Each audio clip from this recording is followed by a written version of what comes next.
मैं आपको खबरदार कर रहा हूं, मैं आपको बाखबर कर रहा हूं, अगर आज आप नहीं जागेंगे, इस बिल के खिलाफ सदाए एहतजाज नहीं बुलंद करेंगे, तो याद रखिए हम अपनी वक्फ जायदादों को खो देंगे और बाद में रोने से कोई फायदा नहीं। अभी आपको उठकर एक मुस्बित पैगाम देना है, और पैगाम देने का तरीका यह है कि 20 तारीख को जब आप वोट डालने जाएंगे तो आप इसलिए भी पहला अपना वोट इस्तेमाल करेंगे ताकि मोदी को मालूम हो जाए कि हम इस वक्फ बिल को कबूल नहीं करते जो हमारी मस्जिदों को छीनना चाहता है। हम मीरापुर से आरएलडी को हराएं ताकि जयंत चौधरी को मालूम हो जाए कि आप हमारे वोट हासिल नहीं कर सकते जब तक कि आप वक्फ बिल की मुखालिफत में जयंत चौधरी नहीं खड़े हो जाएंगे। तो क्या आप इस वक्फ बिल के खिलाफ वोट देंगे 20 तारीख को? क्या आप अपनी मस्जिद दरगाहों को, खानखाहों को बचाएंगे? आपने इंशाअल्लाह कह दिया, मगर याद रखिए अगर आप मुत्तहदा तौर पर अपना एक एक वोट मोदी के इस काले बिल के खिलाफ इस्तेमाल करेंगे तो मोदी को भी पैगाम मिलेगा, जयंत चौधरी को भी पैगाम मिलेगा कि मीरापुर की जनता ने जो फैसला दिया है वो सिर्फ मीरापुर की हद तक महदूद नहीं है, बल्कि पूरे उत्तर प्रदेश की आवाम ने फैसला दिया है कि हम तुम्हारे इस कानून, इस बिल को नहीं मानते जो हमसे हमारी मसाजिद को और वक्फ की जायदादों को छीनना चाहता है। अब जब वक्फ का बिल पेश हो रहा था पार्लियामेंट में, कौन खड़े होकर मौसर तरीके से संविधान की दफा 25, 26 का हवाला देकर उसकी मुखालिफत में कौन खड़ा हुआ वो पार्लियामेंट के रिकॉर्ड में मौजूद है। दूसरे पार्टी के लोग भी खड़े हुए, समाजवादी के नेता अखिलेश यादव भी खड़े हुए, बिल के बारे में बोलने के बजाय वो कोई और दास्तान सुना रहे थे, वो कोई और ही दास्तान सुना रहे थे। तो मेरे अजीज दोस्तों और बुजुर्गों, याद रखिए अगर आप मौजूदा हालात में अपने वोट से अपने नुमाइंदों को कामयाब नहीं करेंगे तो जो बरसों से हमारा इस्तेसाल चल रहा है वो जारी और सारी रहेगा। अगर एमआईएम पार्टी जीतती है तो यहां पर भारत की जमहूरियत मजबूत होगी, गरीबों और मजलूमों को एक आवाज मिलेगी, क्योंकि आपने समाजवादी को कभी वोट दिया, कभी बसपा को वोट दिया, कभी आरएलडी को वोट दिया। आप सिर्फ वोट देते हैं मगर आपकी आवाज कोई नहीं उठाता, कोई आपके लिए लड़ने के लिए तैयार नहीं होता। मैं आपको बता रहा हूं, आप याद रखिए फैसला तो आपका है, जमहूरियत है, आप जिसको चाहे वोट दे दें, मगर अगर आप इस बार भी इस डर में आ जाएंगे कि नहीं नहीं ये अरशद राना जीतेगा या नहीं जीतेगा, मेरे भाई जब जंग करना है जमहूरियत में तो जंग खूब तरीके से करनी चाहिए। हमारा मामला यह है कि जंग करने से पहले हम नतीजे पर पहुंच जाते हैं, जंग करने से पहले हम नतीजे पर पहुंच जाते हैं। अरे हम हार गए तो कैसा, अरे मेरे भाई मिसाल दे रहा हूं समझाने के लिए, बुरा मत मानिए। 70 साल से वो फलस्तीनी गाजा और मगरबी किनारे में लड़े जा रहे हैं, लड़े जा रहे हैं, मर रहे हैं। 40,000 अब तक मर गए, 12 लाख बेघर हो गए, लाखों लोग बेघर हो चुके हैं, मगर उनके हौसले को देखो, वो डर नहीं रहे बल्कि मुकाबला कर रहे हैं। क्यों मुकाबला कर रहे हैं? क्योंकि इजराइल एक जालिम मुल्क है, इजराइल एक जालिम मुल्क है और वो जालिम मुल्क गजा में नस्लकशी कर रहा है। मगर एक मिसाल देने के लिए आपको बता रहा हूं। दूसरी बात मैं आपके सामने ये अर्ज करना चाह रहा था कि यहां पर अंसारी बरादरी बहुत बड़ी तादाद में है, उनका कारोबार पूरा का पूरा ठप होकर रह गया, कोई नहीं पूछता। आप देखते जाइए बीजेपी क्या कर रही है। जो भी अल्पसंख्यक समाज के लोग अपने हाथ और खून पसीने की कमाई से अपनी जिंदगी गुजारते, उनकी कारोबार को, उनके बिजनेस को खत्म कर दिया जा रहा है। मगर कोई आवाज उठाने वाला ही नहीं, कोई लड़ने वाला ही नहीं।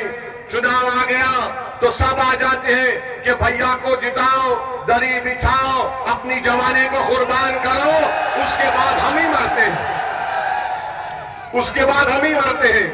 तो मेरे अजीज दोस्तों और बुजुर्गों, मेरे भाई आप सुनिए, हाँ जिंदा है, आप भी जिंदा है, हम भी जिंदा है। हम और आप जब तक जिंदा है उस वक्त तक कयामत नहीं आने वाली, अल्हम्दुलिल्लाह।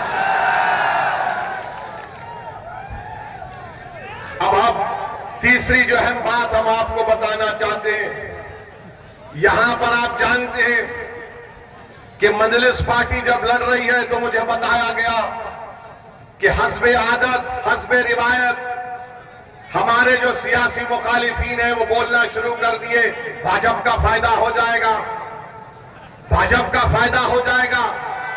कहां से फायदा होगा मुझे बताओ। अच्छा, यहां पर एक और विधानसभा में उत्तर प्रदेश में चुनाव हो रहा है, करहल में हो रहा है। करहल में बीजेपी का उम्मीदवार कौन है? अखिलेश के भाई धर्मेंद्र का बहन वही लड़ रहा है।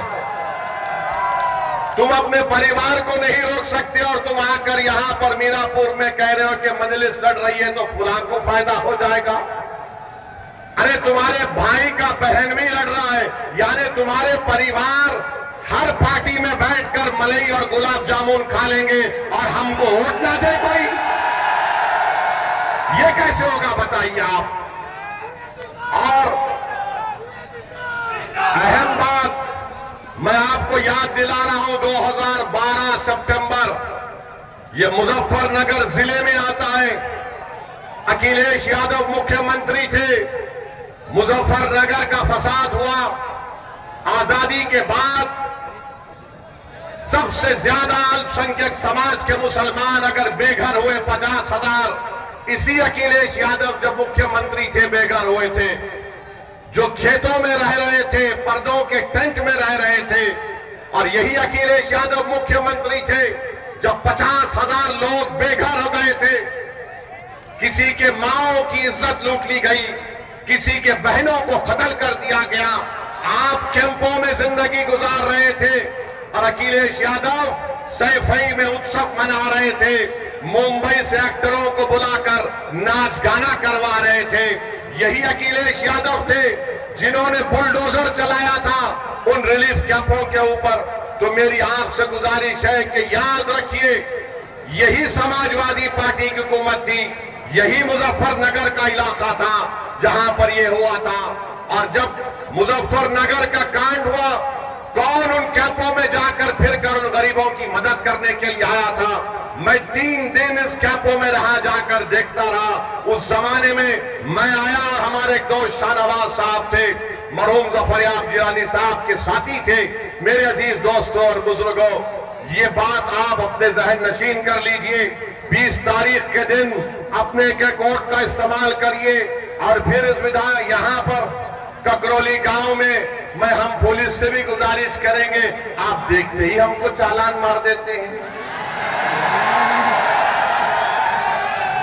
हमको मालूम आप बहुत हमसे मोहब्बत करते हैं,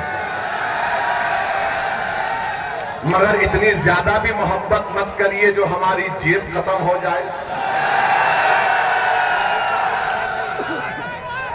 मेरे अजीज दोस्तों और बुजुर्गों, और फिर आ जाइए, आपके मुख्यमंत्री बाबा के ऊपर भी कुछ बोलना पड़ेगा। आजकल बाबा महाराष्ट्र में फिर रहे हैं, सुनिए, महाराष्ट्र में फिर रहे हैं और नहीं जरूरत है, और नारा लगाए हैं, बटेंगे तो कटेंगे, बटेंगे तो कटेंगे बोलते हैं। मैं उत्तर प्रदेश के मुख्यमंत्री से वो चैलेंज कर रहा हूं, झांसी में मेडिकल कॉलेज में 10 मासूम बच्चे जलकर मर गए, 10 मासूम बच्चे जलकर मर गए। और जब वो वार्ड में, न्यू नेटल केयर के वार्ड में एक शख्स था जिसके 2 जुड़वा बेटियां भी उस न्यूनेटल वार्ड में थे। जब वार्ड में आग लगी तो शख्स कूदकर 10 से ज्यादा मासूम छोटे बच्चों की जान बचाया। बाद में मालूम हुआ कि उसकी 2 बेटियां, जुड़वा बेटियां जलकर मर गई। और उस शख्स का नाम आपको मालूम क्या था जिसने 10 से ज्यादा मासूम बच्चों की जान बचाई, जो 6-8 महीने के बच्चे बच्चियां थे? उस शख्स का नाम याकूब मंसूरी था। याकूब मंसूरी कूद गया आग में। ये नहीं देखा मुख्यमंत्री बाबा योगी आदित्यनाथ, नरेंद्र मोदी, देखो याकूब मंसूरी आग में कूदकर ये नहीं देखा कि किस समुदाय, किस मजहब के मानने वालों के बच्चे हैं। वो ये देखा कि बच्चे जल रहे और कूद गया। ये अल्लाह को कुछ और ही मंजूर था, वो अपनी 2 मासूम जुड़वा बच्चियों को नहीं बचा सका। मैं योगी आदित्यनाथ को चैलेंज कर रहा हूं, क्या तुम याकूब मंसूरी को बुलाकर उसके सामने बोल सकोगे, बटोगे तो कटोगे? बोलोगे आदित्यनाथ, क्या तुम बोल सकोगे कि बटोगे कटोगे? याकूब मंसूरी को बोलो। क्या देश के प्रधानमंत्री याकूब मंसूरी को बुलाकर बोलेंगे एक है तो सेफ है? किसके लिए नारे लगाए जा रही है, किसके खिलाफ जहर फैलाया जा रहा है बीजेपी की तरफ से? ये सब के सब भाजपा के लोग एक समुदाय के खिलाफ नफरत पैदा करने का काम कर रहे हैं। याद रखो मोदी, योगी आदित्यनाथ, देश रहेगा, आप और हम खत्म हो जाएंगे, देश बाकी रहेगा। और इस देश की ताकत यहां की भाईचारगी और मोहब्बत है। अगर आप नफरत खोलेंगे एक समुदाय के खिलाफ, आपको सियासी फायदा तो हो सकता है वक्तिया तौर पर, मगर क्या इससे देश मजबूत होगा? बटेंगे और कटेंगे का मतलब क्या है बताओ हमको। अरे बांग्लादेश में जो हुआ, तुम शेख हसीना को क्यों रखे भारत में बुलाकर? उसको भी भगा देते। बांग्लादेश से भाग कर शेख हसीना आ गई, मोदी जी बोले आ जाओ मेरी बहन, यहां पर रह जाओ। और हमको योगी बोल रहे बटेंगे तो कटेंगे।